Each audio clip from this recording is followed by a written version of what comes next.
Aleluia. Eu cumprimento os irmãos com a paz do Senhor.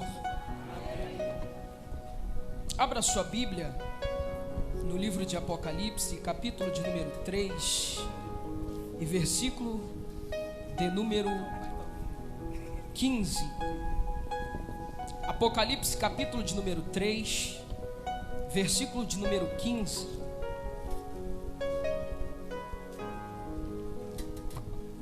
Quantos querem ouvir a voz de Deus? Digam graças a Deus. Apocalipse, capítulo de número 3, versículo de número 15, 16 e 20. Versículo 15, 16 e 20. Quem encontrou, diga amém. Está escrito assim: eu sei as tuas obras, que nem és frio nem quente. Tomara que foras frio ou quente. Assim, porque és morno e não frio nem quente, vomitar-te-ei da minha boca. Versículo de número 20 diz assim: eis que estou à porta e bato. Se alguém ouvir a minha voz e abrir a porta, entrarei em sua casa e com ele cearei e ele comigo. Coloca a mão no teu coração e vamos orar. Alabaxandaracandaracai. Eu sinto a presença do Eterno aqui nesta noite. Bota a mão no teu coração, querido. Em nome de Jesus Cristo Nazareno, nesta hora, Pai querido, que todos os demônios sejam amarrados na ilha do governador. Nós vamos ministrar agora a tua palavra. Que toda mente aqui dentro seja cativa à tua palavra, de maneira que com exclusividade o teu nome venha a ser glorificado. Nós repreendemos todo espírito de frieza, e que sobretudo agora cada crente que entrou aqui seja envolvido pela tua glória e pela tua presença. Pois, Senhor, nós não viemos aqui para outro motivo a não ser adorar, glorificar e exaltar o teu nome com exclusividade. Abençoa-nos debaixo da tua graça, em nome de Jesus Cristo, amém. Toma o teu assento, exaltando e bendizendo o nome de Jesus. Quero parabenizar a todas as mulheres pelo Dia Internacional da Mulher. Que Deus abençoe a cada uma das mulheres nesta noite. Já foi homenageado, mas quero parabenizar, amém. Deus abençoe a mulher mais linda desta igreja, Yasmin, minha esposa. Para mim é, irmão, né? Para o pastor Eliseu é missionária Sime, né? Olha aí. Então Deus abençoe minha esposa, que é uma bênção, uma coluna na minha vida. Eu quero dar os parabéns também a uma amiga minha que está fazendo aniversário, é Priscila Bragante. Ô Varoa, fica em pé aí, Varoa. Priscila Bragante está fazendo hoje 23 anos de vida. Deus te abençoe, tá bom, Priscila? Louvamos a Deus pela vida da Priscila. Pode tomar teu assento, Priscila. Obrigado. No ano 54 da era cristã, Nero assume o Império de Roma, exatamente com 17 anos de idade. Me dá um pouquinho mais de retorno aqui, ô Tiniel, por favor. No ano 54 da era cristã, Nero assumiu o governo do Império Romano com 17 anos de idade. O imperador Nero era conhecido como um homem promíscuo e homicida, simplesmente porque esse homem executou a sua própria mãe e muitos membros da sua família. Segundo os historiadores, 10 anos mais tarde, Nero incendiou a capital de Roma. Presta atenção nisso que eu estou te falando. E de cima do alto da torre de Mecenas, ele estava assistindo o espetáculo das chamas, tocando a sua harpa e sorrindo. Este imperador, depois de incendiar Roma, um incêndio que durou cerca de 7 dias e cerca de 6 noites, 7 noites e 6 dias, depois de incendiar a cidade de Roma, ele agora vai jogar a culpa por este incêndio nos cristãos, e deu-se início à maior perseguição da história da igreja. Este homem era um homem tão cruel e perverso, segundo os historiadores, que os historiadores afirmam que naquela época faltou cruz para crucificar o tanto de crente que foi crucificado. E faltando madeiras de tantos crentes que foram crucificados, este homem colocava piches e produtos inflamáveis nos crentes, amarrava nos postes da cidade de Roma e incendiava vivo os crentes naquela época. Segundo os historiadores, 2 anos depois, no ano 66 depois de Cristo, a história diz que houve uma rebelião na cidade de Cesareia Marítima, na Palestina, por causa de alguns judeus que se revoltaram devido à profanação de uma das sinagogas na cidade de Cesareia Marítima. Os historiadores afirmam que foi necessário enviar para lá o general Tito com a finalidade de apaziguar a situação daquela rebelião. 2 anos mais tarde, no ano 68 depois de Cristo, Nero, por estar em uma situação desconfortável com o Senado romano, ele tira a sua própria vida, assim assumindo a autoridade maior em Roma, o Império de Roma, o imperador chamado Vespasiano, pai do grande general Tito.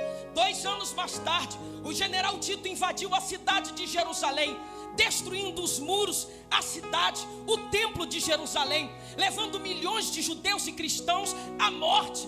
Ei, queridos, foi a maior diáspora da história do judaísmo. Essa diáspora, ou dispersão, como você preferir, ocorreu do ano 70 depois de Cristo até o ano de 1948, quando a nação de Israel passou a ser unificada com o voto de Minerva de um brasileiro chamado Oswaldo Aranha. Os historiadores afirmam que 2 anos, no mesmo ano, no ano 70 depois de Cristo, Vespasiano inaugurou o Coliseu Romano e deu uma festa de cerca de 100 dias seguidos. Os historiadores afirmam que nesta festa foram mortos mais de 10 mil cristãos dilacerados por fera. Roma se divertia com o espetáculo da morte de crentes.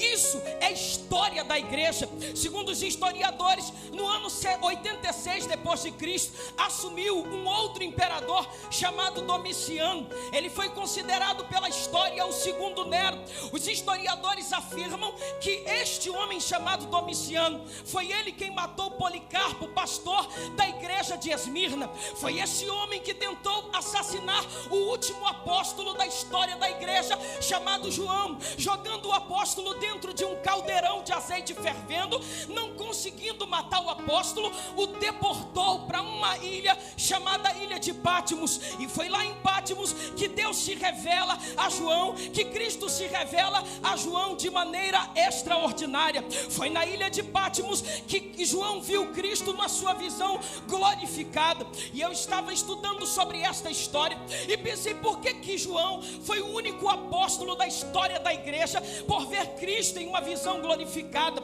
Quando João, aos seus 96 anos de idade, já um ancião, está isolado na Ilha de Patmos, a Bíblia fala que ele foi arrebatado em espírito, ouvindo uma voz por detrás dele. Quando ele olhou para ver quem falava com ele, ele viu 7 castiçais de ouro. No meio dos 7 castiçais havia um semelhante ao Filho do Homem. Ele vai descrever o aspecto deste homem. Os seus cabelos eram brancos como a lã e a neve, os seus olhos eram como chama de fogo, os seus pés eram como latão reluzente, a voz dele era como o som de muitas águas. Quem é este homem? É o nosso Jesus, e ele está presente aqui nesta noite.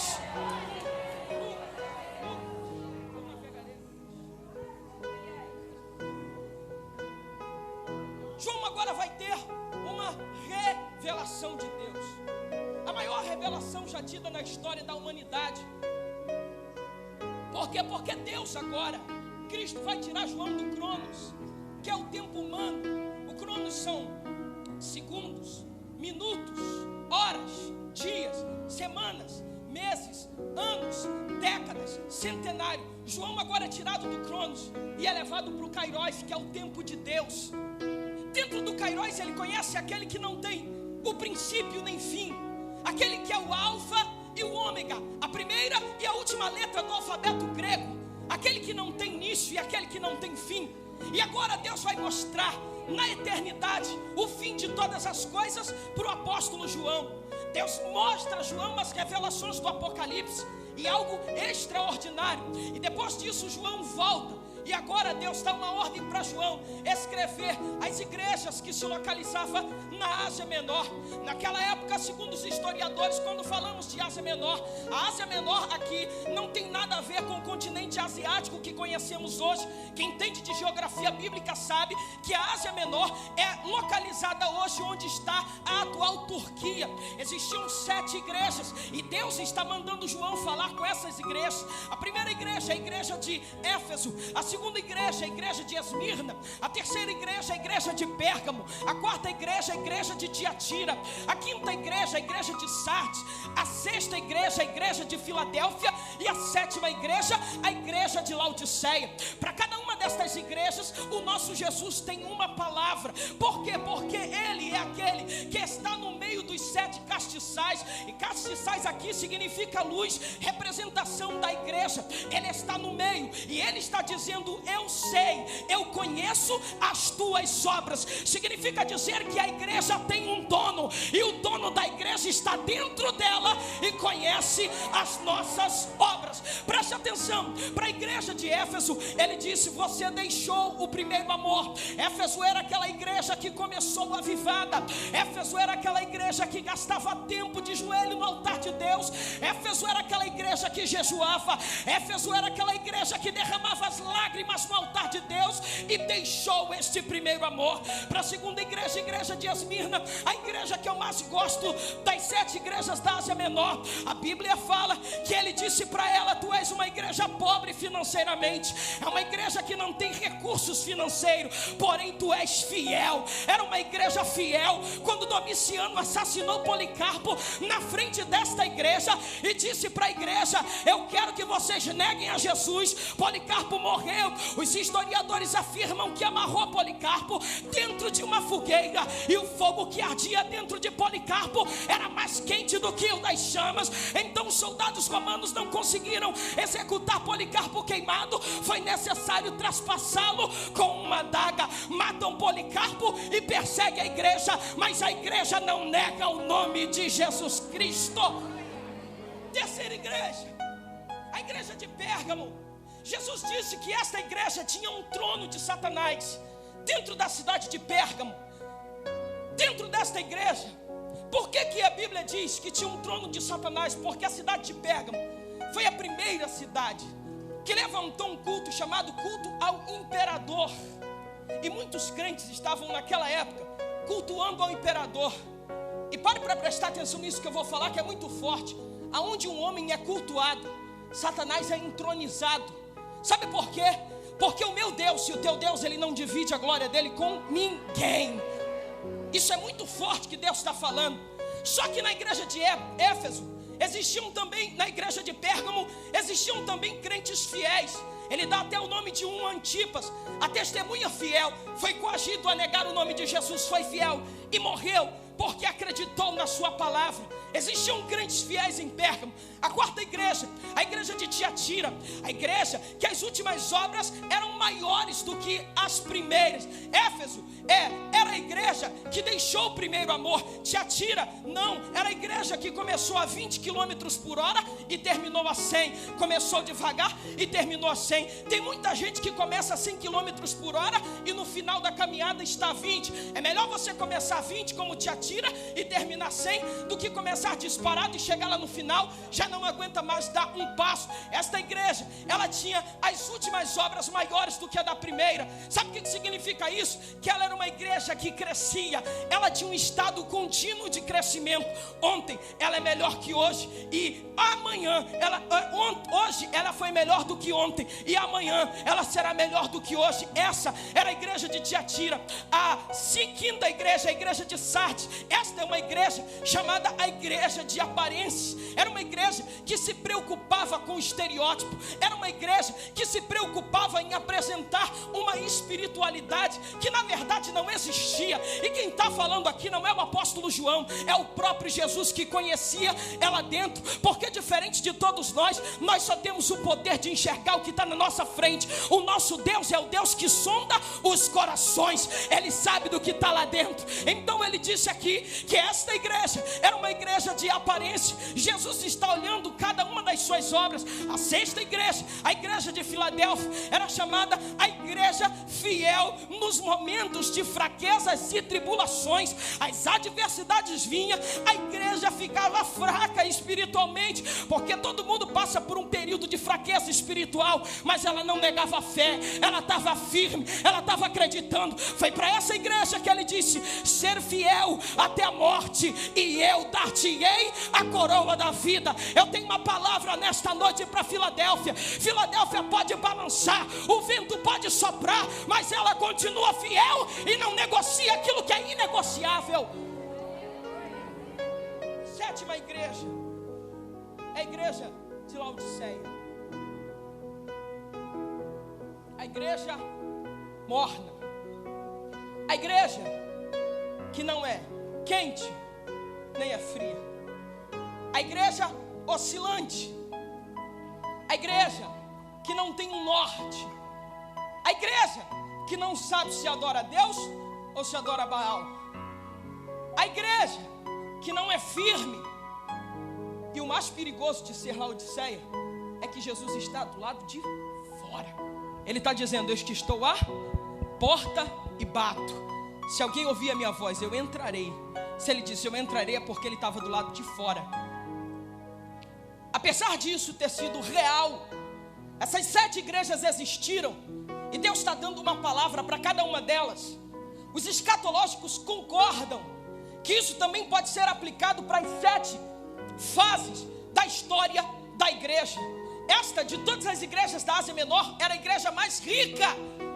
Era a igreja que batia no peito e se vangloriava porque tinha ouro e tinha prata. É a igreja que se vangloriava porque o povo andava na beca. É a igreja que se vangloriava porque era a elite da Ásia Menor.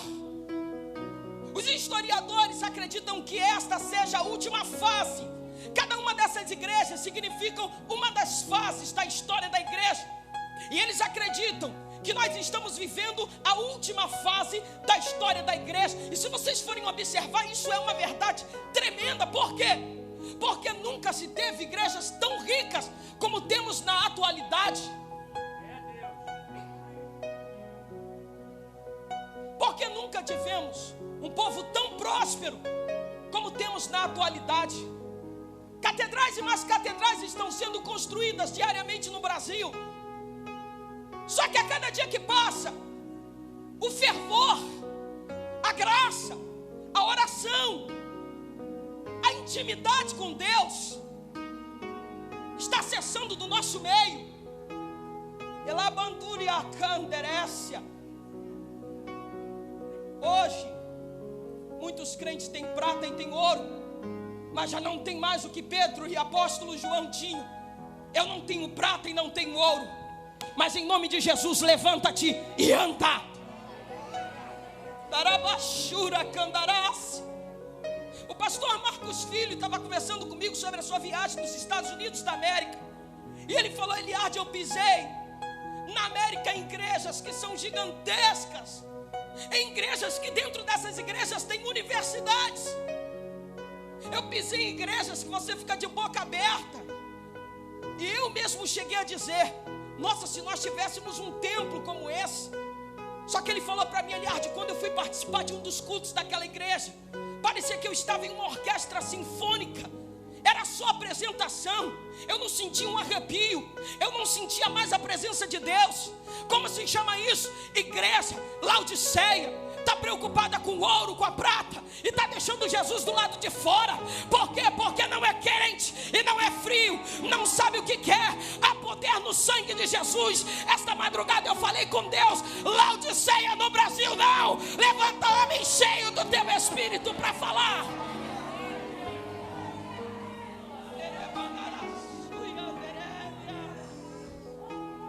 Irmão, eu nasci num lar evangélico.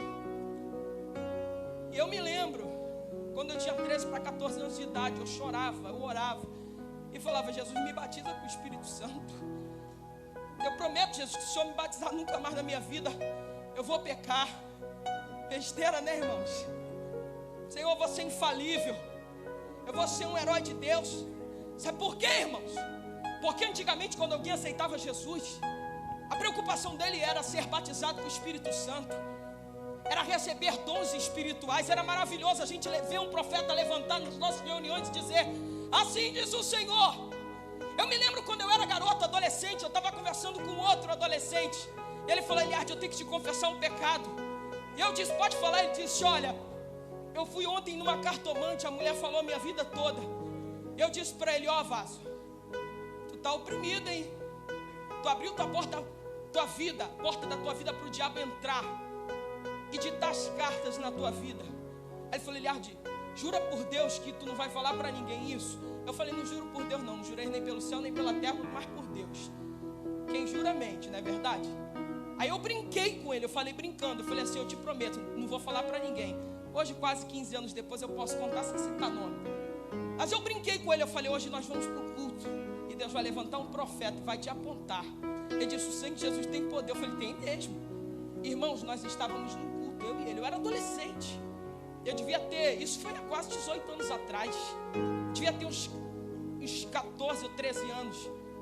E o pregador pregando desceu do púlpito e falou: tem um garoto aqui que ontem foi na cartomante. Ele olhou e falou: por que tu foi abrir a boca, varão? O varão vai falar meu nome, ora aí para ele não falar. Por quê? Porque os crentes tinham medo de pecar, para quando entrar aqui não ser apontado.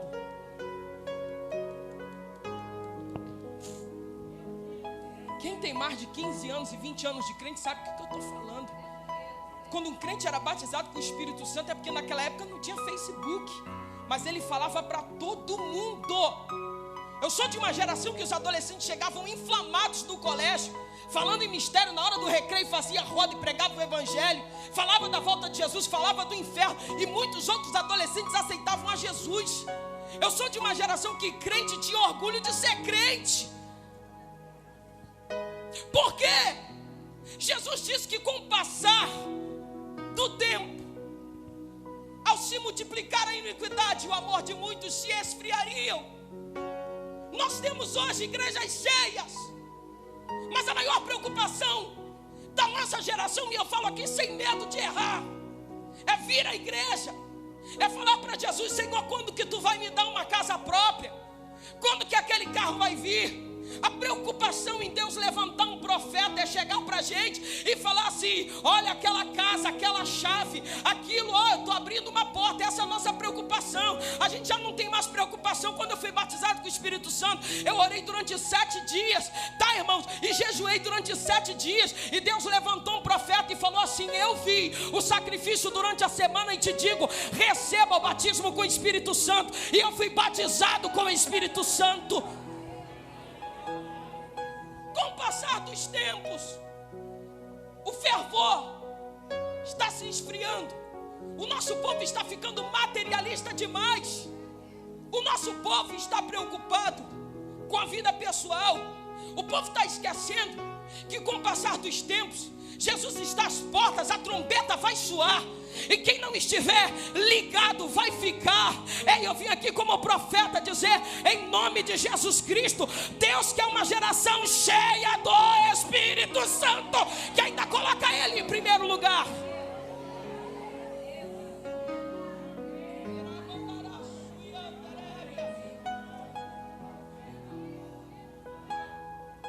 Irmãos, quem tem televisão, internet aqui, esses dias eu orei e chorei diante de Deus.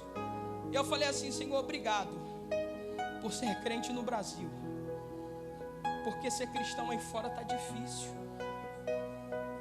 Eu assisti uns vídeos na internet de crentes sendo jogados de cima de prédios por não negar a fé. Eu assisti vídeos de crentes sendo queimados vivos, como Policarpo, por não negar a fé. Eu assisti vídeos de fileira de cristãos sendo fuzilados. Recentemente saiu no jornal, de manhã aquele jornal, tem o Jornal do Brasil, eu acho, de manhã na Rede Globo. Os homens do Estado Islâmico obrigaram uma mulher a comer o seu próprio filho, porque ela não negou a Jesus. O que mais me deixou escandalizado, que eu ouvi um pastor pregando e eu ouvi, fui procurar na internet.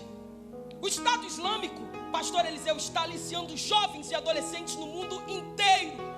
E o que mais me deixou surpreso foi jovens e adolescentes largando a escola, a família, a faculdade para ir para a Síria e para o Iraque, se juntar ao Estado Islâmico e estraçalhar pessoas vivas, massacrar. Eu falei, Jesus, que força é essa que esse Estado Islâmico maligno tem para matar pessoas? E nós, homens de Deus, mulheres de Deus, nos julgamos homens e mulheres de oração, já não dobramos mais o joelho e dizemos, vamos domingo ao culto, porque Deus, Ele quer transformar a tua vida. Ei, a igreja não pode perder para o inferno. Contra a igreja as portas do inferno não prevalecerão.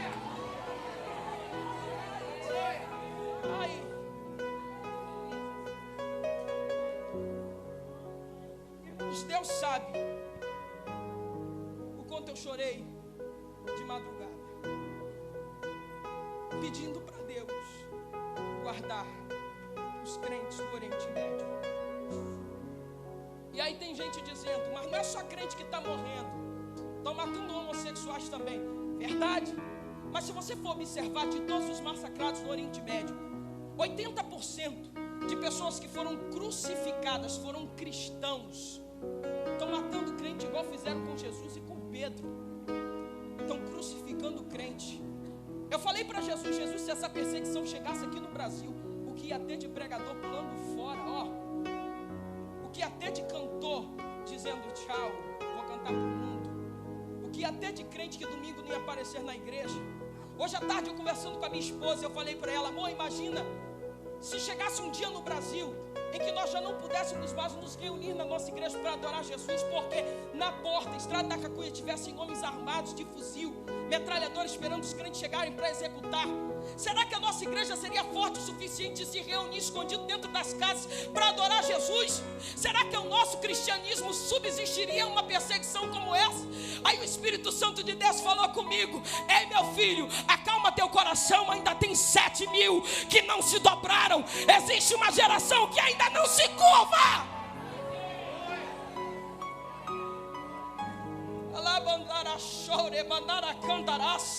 Eu vim aqui nesta noite debaixo de uma autoridade de Deus para te dizer, você precisa ser um crente melhor, eu preciso ser um crente melhor, porque nós não precisamos ter uma arma apontada na nossa cabeça para dizer que somos crentes. Não, ainda há liberdade de expressão religiosa. Há uma perseguição sim contra a igreja no Brasil, mas por enquanto é uma perseguição psicológica. Ainda não estão colocando arma na nossa cabeça e nos fazerem renunciar ao evangelho. Ainda não, querido, não espere isso. Amanhã na tua escola, amanhã na tua faculdade, universidade, no teu trabalho, pregue a Jesus crucificado, diga que ele ainda tem poder de libertar o homem do pecado. Pergunto, o que você tem feito para o reino de Deus? É reflexão, irmão. Deus está falando com alguém aqui nesta noite. Eu queria desafiar o povo de Deus, a igreja de Deus, a em casa tirar nem que seja 5 minutos de joelho para orar pelos cristãos no Estado Islâmico que estão sendo crucificados, esquartejados, decapitados, queimados, não só pelos cristãos, mas por todos aqueles que estão sendo massacrados na Síria e no Iraque. Faça durante 5 minutos do seu dia algo que há muito tempo você não faz: interceder por outras pessoas, porque além da nossa geração orar pouco, quando dobra o joelho para orar, é dizer: Senhor, me dá minha casa, meu carro, meu filho, Senhor, realiza os meus projetos. Ei, Deus está à procura de uma geração nesses últimos dias que é quente, não à procura de uma geração que está em cima do muro, não à procura de uma geração que entrega os pontos por qualquer coisa. Não tem ninguém te ameaçando para você negar Jesus, não. Você é livre para falar de Jesus no Brasil. Estão querendo empurrar muita coisa para a igreja de goela abaixo, mas você é livre para falar do amor de Cristo. Quantos concordam com o que eu estou falando? Levanta a mão e adora o nome de Jesus. Por mais que nós temos visto aberrações hoje dentro das igrejas, tem igreja de tudo quanto é tipo. Se você puxar na internet nomes de igreja, tu vai ver lá, Cuspe de Cristo. Sabia que tem igreja chamada Cuspe de Cristo? Outro dia eu vi, igreja evangélica Canta Lá Baci. Estão brincando com o evangelho. O povo brasileiro está brincando de ser crente. Homens frustrados na sua vida financeira estão abrindo igreja para ser pastor, porque descobriram que pastorear, dependendo da igreja, ganha muito. Aí fica aquela garagem fundo de quintal, porque Deus não abençoa. Até reúne um povo. Esses dias eu li na internet sobre um líder religioso. O sangue de Jesus tem poder, que disse que ia colocar no SPC os crentes que não forem dizimista fiel. Pode isso? Irmão, na internet tu vê cada coisa. Outro dia eu vi um homem dançando igual o Michael Jackson dentro de uma igreja. E sabe quem me mandou isso no WhatsApp? Foi um primo meu que não é crente. Falou: Eliardo, pode isso? Arnaldo. Aí me mandou. Eu falei: há poder no sangue de Jesus. Alabandarachai, Laodiceia, Orecandarassuri Anderes. Como se não bastasse, tem igrejas para homossexual.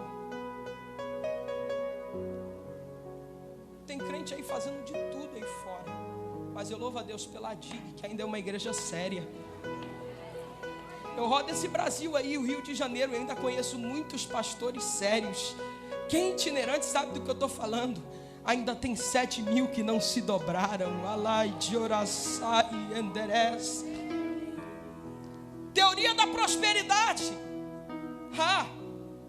Explodiu no Brasil. É fácil dizer que cresce assustadoramente o número de crentes no Brasil. Desse jeito. Quero ver ser crente ajoelhado com um fuzil na cabeça, alguém dizendo: nega Jesus e vive. Diga que ama Jesus e morra. Chega! Eu estou falando aqui para você ser profeta de Deus. Eu estou falando aqui porque Deus te chamou. Tem gente que acha que Deus só chamou quem usa púlpito, quem está em cima de um púlpito, está de terno, de gravata. Não! Deus chamou a gente que está aqui, mas Deus chamou você também. Quando o ímpio lá fora abrir a boca, chorar, reclamar, dizer: a minha vida está uma droga, apresenta para ele Jesus e diz que Jesus pode mudar a vida dele, ainda tem poder de transformar vidas.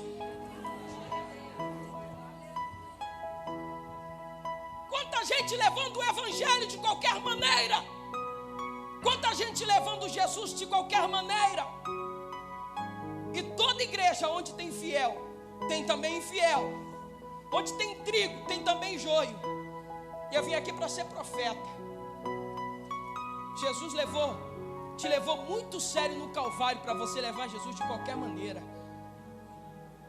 Crente que vive uma vida de qualquer jeito está profanando o sangue da nova aliança. Crente que diz que é crente e vive pecando. Pastor Eliseu não vai saber. Minha mãe não vai saber. Meu esposo não vai saber. Minha esposa não sonha. Vou fazer. O pastor não manda na minha vida. Ninguém manda, eu faço. Eu sei as tuas obras. A igreja tem dono, e o dono dela é Jesus, e ele sabe. Alabachora candarás as nossas obras. Você sabia que tem muita gente desviada dentro da igreja? Tem gente que está aqui porque se tornou um religioso. Irmão, quantas pessoas existem no nosso meio que há mais de 5, 10 anos não falam em línguas estranhas? Você acha isso normal? Deus me trouxe aqui para trazer uma palavra para inverter de dentro para fora, fazer uma mudança. Sabe por que a palavra conversão significa mudar de direção? Eu andava por aqui, agora eu estou andando por aqui, eu mudei. Quem quiser vir após mim, Jesus disse: negue-se a si mesmo, toma a tua cruz e me segue. Evangelho ainda é renúncia. Evangelho ainda é abandonar práticas pecaminosas. Irmão, o dia da prestação de contas está chegando. E se essa noite te pedirem a tua alma, o que tu tens a oferecer? Eu louvo a Deus, irmão, sem bajulação, pelo nosso pastor. Nosso pastor, ele reúne de tempo em tempo, ele chama os pregadores lá no gabinete dele, bota a gente sentado lá. Eu que trabalho aqui sou o que mais ouço. Fala assim, ó, pregar não é tudo, santidade ao Senhor. Deus quer muito mais que um pregador. Deus quer uma vida santa e consagrada. Conta algumas histórias de deixar a boca caída, mas para nos alertar, nos vacinar. Louve a Deus pela vida do seu pastor e dos seus pastores, porque aqui ainda tem homens de Deus sério que se dobram diante do altar de Deus. Mas tem líderes aí fora que não se preocupam. Uma vez eu fui pregar numa igreja e o pastor disse assim para mim: meu filho, exortação não. Eu disse para ele: pastor, então o senhor arrume outro pregador, porque a palavra que Deus me deu é Giló. Ele disse: mas agora, se eu não te botar para pregar, eu vou ter que pregar, então tu prega. Eu falei: Giló. Ele disse: empurra o Giló, depois eu me conserto para a igreja. Sabe como é que é o nome disso? Laodiceia. Está preocupado com o ouro e com a prata, mas não se preocupa com vidas. Alabashura candarás. Irmão que tem de gente desviado na igreja. Mas Deus tem uma palavra para esse povo. Eu queria que todo mundo aqui pegasse a Bíblia e abrisse comigo no capítulo 6 de Hebreus. Capítulo 6, versículo 4. Olha que palavra dura, irmão. Capítulo 6, versículo 4 até o 6.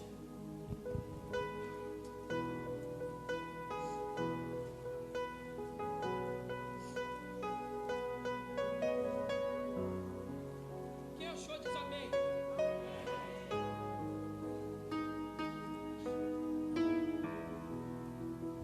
Porque é impossível que os que uma vez já foram iluminados e provaram o dom celestial e se fizeram participantes do Espírito Santo e provaram a boa palavra de Deus e as virtudes do século futuro e recaíram, sejam outra vez renovados para o arrependimento, pois assim quanto a eles, de novo, crucificam o Filho de Deus e o expõem ao vitupério. Sabe o que ele está dizendo aqui? Que crente que vive uma vida de pecado está colocando Jesus na cruz outra vez e o expondo à vergonha. Eu não estou falando aqui de pessoas que enfraqueceram na fé. Eu não estou falando aqui de pessoas que com o passar dos tempos foi desanimando, deixando de orar e se afastou. Não, eu estou falando aqui de gente que está dentro da igreja, está pintando e bordando e está pensando que a igreja não tem dono, está pensando que pode fazer o que quer, está desviado dentro da igreja, está crucificando novamente o Filho de Deus e colocando a vergonha. Eu tenho uma palavra de profeta aqui, tem juízo de Deus chegando para a tua vida. Quer outro? Não precisa parar para ler não. Depois você compra o DVD e lê em casa. Segunda carta de Pedro, capítulo 2, versículo 22. Olha o que ele diz: porquanto, se depois de terem escapado das corrupções do mundo, ou seja, foi liberto do mundo, pelo conhecimento do Senhor e Salvador Jesus Cristo, forem outra vez envolvidos nelas e vencidos, tornou-lhes o seu último estado pior do que o primeiro, porque melhor lhe fora não conhecerem o caminho da justiça, do que conhecendo se desviarem-se do santo mandamento que lhes fora dado.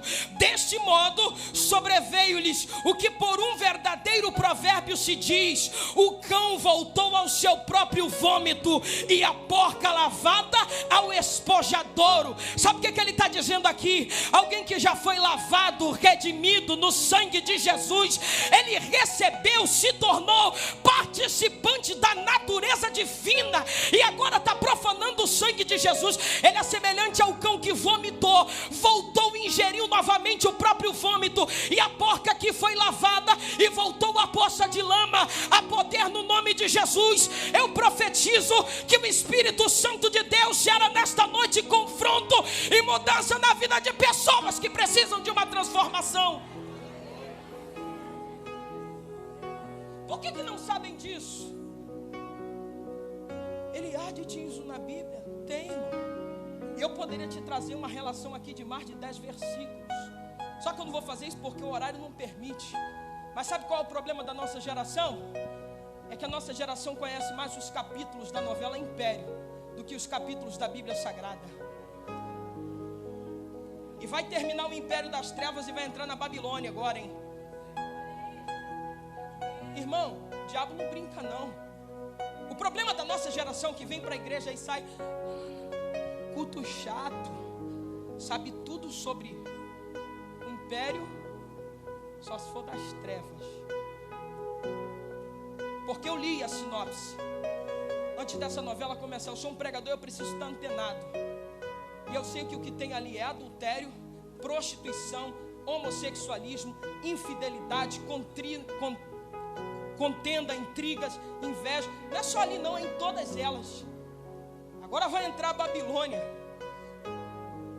A palavra Babli, presta atenção nisso, eu fiz questão de ver isso. Minha esposa, quando a gente passou no canal, passou Babilônia. Minha esposa, o sangue de Jesus tem poder. Já estou vendo um monte de crente entrando na Babilônia. Deus libertou o povo lá atrás da Babilônia e agora vai ter um bocado de gente. O mais ridículo de tudo isso é que fica comentando em ambiente de trabalho. Perdeu o capítulo de ontem. Irmão, eu vim aqui para ser profeta. Eu vou entregar o que Deus me mandou. Esse dia, uma irmã chegou para mim e falou assim: Eliade, meu marido ficou revoltado comigo. Eu falei: é mesmo, irmã? Por quê? Porque ele trabalhando não pôde ver o capítulo do Rei do Gado. Crente.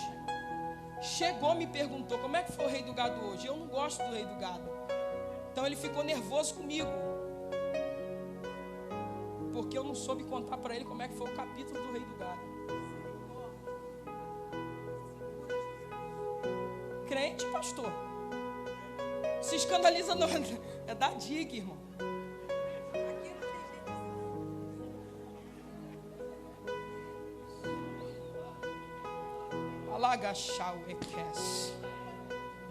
O que está sendo nutrido dentro da tua casa? É a Babilônia? É império das trevas? Aí quando a casa começa a cair, vem para o culto de quinta-feira, campanha de oração. Deus está falando para alguém aqui: é tempo de tirar a Babilônia do nosso meio. Porque a conversão, disse Charles Spurgeon, que a conversão tira o cristão do mundo, mas a santificação tira o mundo do cristão. Sabe o que está faltando para a nossa geração? Santificação. E santificação não é perfeição, é a separação das coisas do mundo. O maior problema da nossa geração é que a nossa geração está gastando mais tempo com o império, com Babilônia e com o Rei do Gado do que com Deus. Deus está falando para alguém aqui nesta noite. Irmãos, tem gente no Brasil brincando de ser crente. A história da igreja foi escrita com marcas de sangue. começando pelo nosso Jesus na cruz do Calvário. Preste atenção disso. Começando pelo nosso Jesus e vindo pela história da igreja. Mateus, morto ao fio da espada na Etiópia. Marcos, ou João Marcos, arrastado pelas carruagens romanas na cidade de Alexandria. Lucas, evangelista Lucas, enforcado numa vara de amendoeira. João, nosso querido João, não foi morto, morreu de velhice, mas foi jogado dentro de um caldeirão para ser torrado, frito, caldeirão de azeite fervendo. Tiago, irmão de João, morto ao fio da espada. Filipe, morto, enforcado em Herápolis, na Frígia. Pedro, morto, crucificado de cabeça para baixo. João Marcos, Bartolomeu, arrancaram-lhe a pele. Tomé, aquele que teve incredulidade se verdadeiramente era Jesus, foi amarrado e crucificado numa cruz. André, atravessado, um dos discípulos de Jesus, por uma lança. Judas, não o Judas Iscariotes, morto a flechada. Simão Zelote morreu crucificado na Pérsia. Matias, primeiro apedrejado, depois decapitado. Paulo morreu decapitado depois de sofrer muitos açoites. E João é jogado dentro de um caldeirão de azeite fervendo. O outro Tiago, irmão de Jesus, jogado de cima do templo e caindo daquela altura, quebrou e teve várias fraturas expostas, e ainda assim não expirando, foi apedrejado e esbofeteado a paulada até dar seu último suspiro. Eu vim aqui como profeta dizer: a história da igreja e dos crentes foi escrita com marca de sangue. Por enquanto no Brasil a perseguição ainda não chegou, mas o diabo está trabalhando nos bastidores para trazer isso para a gente. E o que nós vamos ficar fazendo? Sentados, prostrados diante dos banquetes de Satanás, assistindo o Império Babilônia? Não, Deus está à procura de uma geração que ainda desliga a televisão para a Rede Globo, se dobra no altar dela e chora aos pés do Senhor. Fica de pé, irmãos.